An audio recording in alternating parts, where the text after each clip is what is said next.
Now, page 4, the permanent damage to our constitutional republic caused by not a virus, but the government response to it. We are living in extraordinary times, ladies and gentlemen. Never in my life did I ever expect to see a reaction like this to effectively an act of God.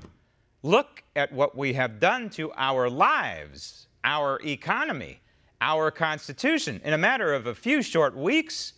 Temporary, they tell us? Some of this is going to stick, like this massive overspending. Our national debt is now poised to hit $25 trillion. You know, I think back to post 9/11. As a nation, we were apprehensive of the future, remember? Of the new terrorist paradigm, of the unknown. But we handled the situation like Americans. We didn't go crazy. Most of us didn't panic, even as incidents of anthrax hit us shortly thereafter. Remember that? And in California, even as rolling blackouts struck just a few days after the terrorist attacks. We all dealt with it. We didn't roll in the sidewalks and shelter in place like a bunch of snowflake cowards. And I don't remember any hoarding of toilet paper and water and pasta.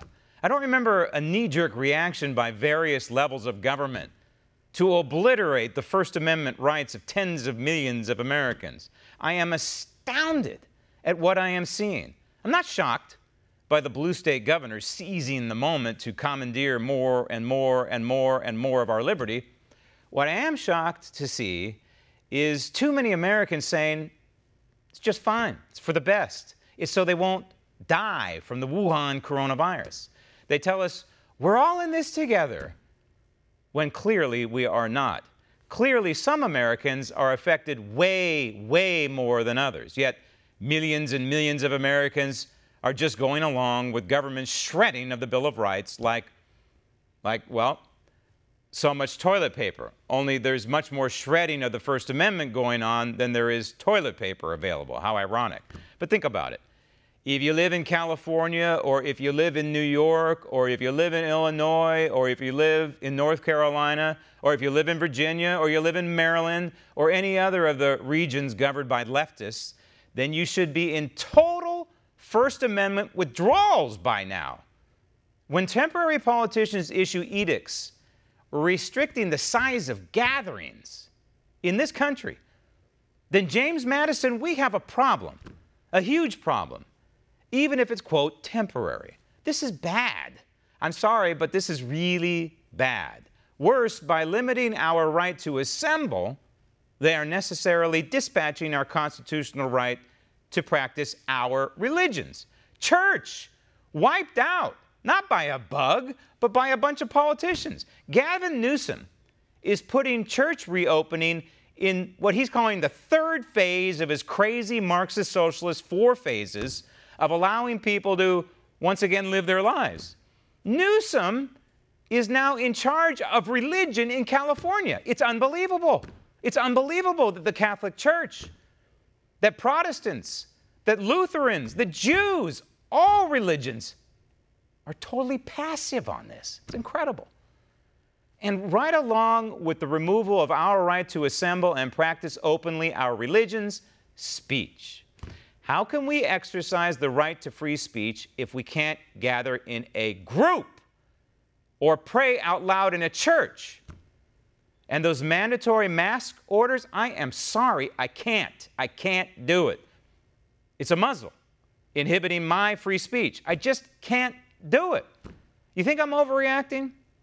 Well, consider this. In the recent history of totalitarian societies in the world, they executed their nefarious schemes initially incrementally, little by little, just like the proverbial frog in the pot with the water getting warmer slowly. Ideologue politicians, these leaders, stripped Russians and Germans and Chinese of their God-given rights. Now we are that frog, right here, right now.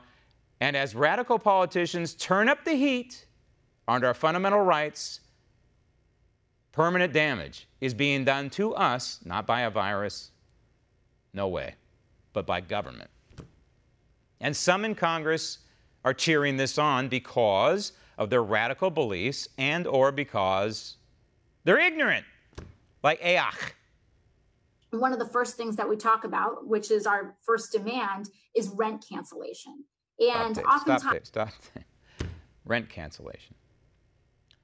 So what she's doing here is taking a page out of the Saul Alinsky manual, Rules for Radicals. What Barack Obama did, that is never let a crisis go to waste, right? So she's trying to make a movement that, there could be enough Republicans on Capitol Hill stupid enough to agree to this, to cancel all rent. And then she'll take it a step further, and she's actually thought it to step 2, and that is people actually hold mortgages. The people who are these evil landlords, some are mom and pop operations, not big conglomerates, not big businesses.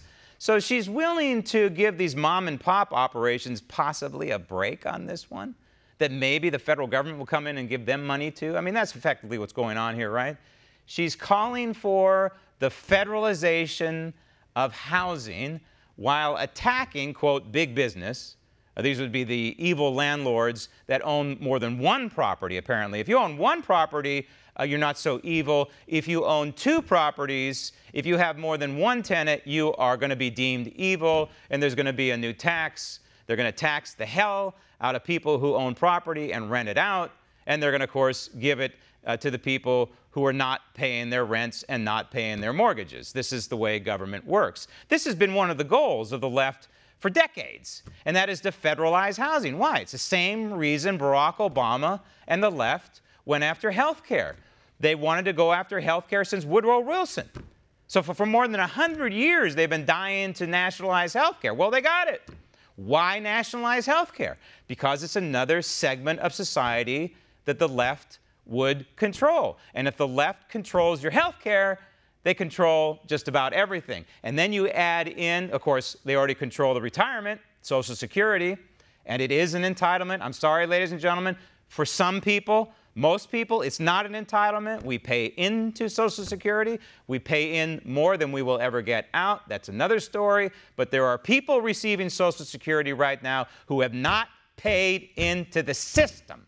And that makes it partially an entitlement. So you control the health of people in your country, you control their future, their retirement, and if you can control their housing, boy, you are on your way to a complete and total immersion into a totalitarian society, a Marxist socialist society. Does Ayach even know what she's doing? She knows that she needs to do this wherever she learned this garbage from. Probably Rules for Radicals, probably people like Bernie Sanders. I don't believe she even knows why she's doing it. Bernie Sanders didn't finish the job on this one, but give her time. Give her time. She's clearly grooming herself to be the Bernie Sanders of the next couple of decades. And who knows, by then, maybe the entire federal government will become one nanny state, which is obviously the goal of Ayach and Bernie Sanders. So the left is seizing the moment, clearly. Federally, state level, local levels. So where are our guys, huh? Where are the conservatives? Where are the constitutionalists? I feel like a lone voice in the wilderness out here. But I know, to paraphrase Gandhi, this lone voice in the wilderness is not necessarily wrong. Want to see more videos like this? Click on the link below and subscribe to One America News on YouTube, and call your cable provider and kindly demand that One America News is added to your lineup. Call and subscribe today.